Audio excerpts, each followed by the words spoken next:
याच गावात चंद्रकांत कांबळे नावाची व्यक्ती राहत होती. गावातील आम्ही सर्वजण आवडीने त्यांना शेळ्या मेंढ्यांचा बाबा म्हणायचो. हे म्हणण्याचं कारणही तसं होतं, कारण त्यांच्या घरची परिस्थिती ही अत्यंत गरिबीची असल्याने उदरनिर्वाहासाठी ते शेळ्या मेंढ्या पालनाचा व्यवसाय करायचे. रोज शेळ्या मेंढ्यांना घेऊन शेतात चालण्यासाठी जाणे हा त्यांचा नित्यक्रम होता.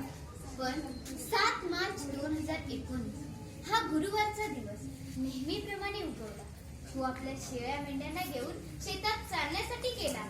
संध्याकाळी शेळ्या मेंढ्या घरी आल्या, मात्र त्यांचा बाबा घरी आला नाही. गावकऱ्यांनी शोधाशोध केली.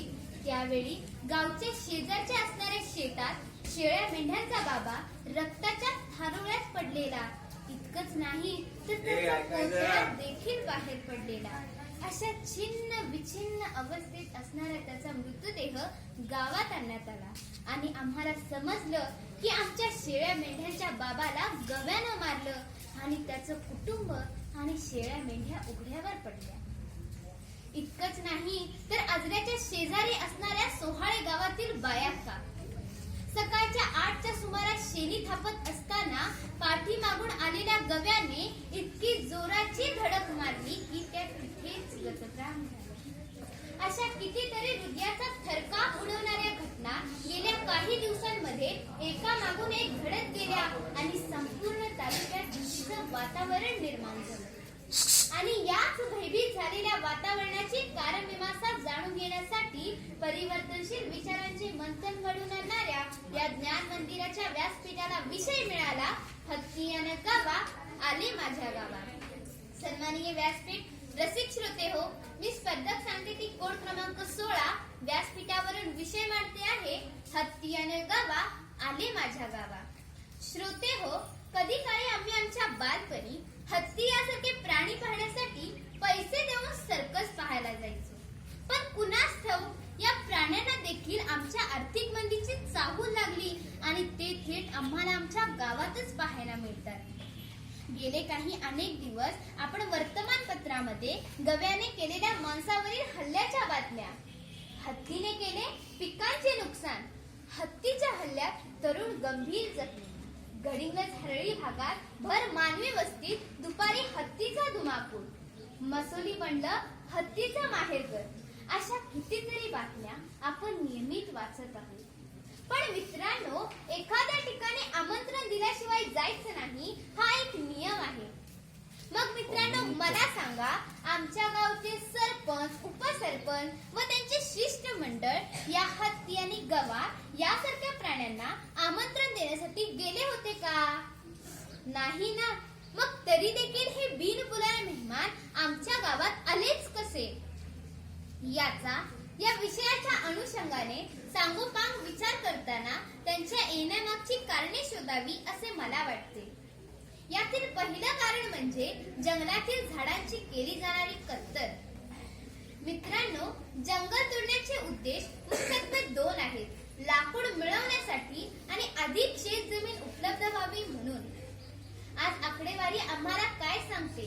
1950 मध्ये एकूण जमिनीपैकी 30% जमीन ही वनाने आच्छादलेली होती. तर 1975 मध्ये हे प्रमाण 12% वर आलं, तर 2019 मध्ये हे प्रमाण 10% वर आलं. या आकडेवारीवरून आपल्या लक्षात येते की आपण किती झाडांची कत्तल केली आहे. तोडलेल्या वृक्षांपैकी 54% वृक्ष हे मानवाने स्वतःची घरे आणि शेत जमिनीसाठी, तर 46% वृक्ष हे इंधन व सजावटीच्या वस्तू यासाठी वापरून प्राण्यांची वस्तीस्थाने असणारे जंगल माणसाने हिसकावून घेतले. आणि याचा परिणाम म्हणजे जेव्हा मुंबईतील जुन्या इमारती कोसळतात तेव्हा तेथे राहणाऱ्या माणसांची जी अवस्था होते तीच अवस्था आज या हत्ती आणि गवा यासारख्या प्राण्यांची झाली आहे. आणि त्यांना मानवी वस्तीत घुसण्याशिवाय दुसरा पर्यायच राहिला नाही. मित्रांनो, यातील दुसरं कारण म्हणजे जंगलामध्ये मोठ्या प्रमाणात केली जाणारी ऑस्ट्रेलियन बाबूळ झाडांची लागवड. या झाडांचे प्रमाण इतके वाढले आहे की संपूर्ण जंगल हे या झाडांनीच व्यापलेले दिसून येते. या झाडांचा दुष्परिणाम म्हणजे या झाडांच्या खाली हिरवा चारा उगवत नाही आणि ही झाडे जास्त पाणी शोषून घेतात. त्यामुळे या जंगलातील चारा व पाणी साठे संपून गेल्यामुळे या प्राण्यांनी आपला मोर्चा गावाकडे वळवला.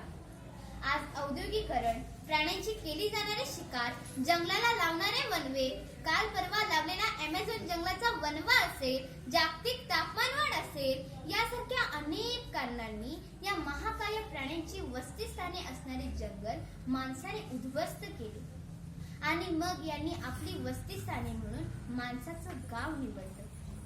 यावर आपण काही ठोस उपाययोजना अवलंबणे गरजेचे आहे. ज्याप्रमाणे जंगलामध्ये पाणी तळ्यांची निर्मिती करणे, नियमित वृक्षारोपण करणे, संरक्षित वनाबाहेरील वन्यजीवांचे रक्षण करणे, वन्यजीव व वन्यजीवांच्या अवशेषांच्या व्यापारावर निर्बंध लादणे, राखीव वनांची निर्मिती करणे, यासारखे उपाय आपण अवलंबले तरच आपण या बिनबुलाय मेहमानांना आमच्या गावात येण्याचं थांबू. शेवटी मित्रांनो, इतकंच सांगावं वाटतं, संत शिरोमणी तुकोबा म्हणतात, एक बीजा केला नाश, एक बीजा केला नाश, मग भोगिले कलीस. याचा अर्थ असा की उच्च अशा आत्मिक आनंदासाठी किरकोळ भौतिक सुखाचा त्याग करावा. ठीक याच प्रकारे पर्यावरणाची समस्या ही आज पर्यावरणा इतके सर्वव्यापी बनली आहे. निसर्गाशी लढा देऊन त्याच्यावर विजय मिळवण्याच्या प्रयत्नात आपण त्याची खूपच हानी केली आहे आणि याचं मूळ आपल्या मनोवृत्तीत, आपल्या विचारात आहे. आपली भोगवादी वृत्ती, हाव, आक्रमकता या समस्येला कारणीभूत आहे. अशा असणाऱ्या मनोवृत्तीत आपण सर्वांनी मिळून सकारात्मक विचार केले तरच येणाऱ्या काही काळात आपण म्हणायला लागू, हत्तीयानं गावा, हत्तीयानं गावा, गेले त्यांच्या गावा, हत्तीयानं गावा, गेले त्यांच्या गावा. धन्यवाद.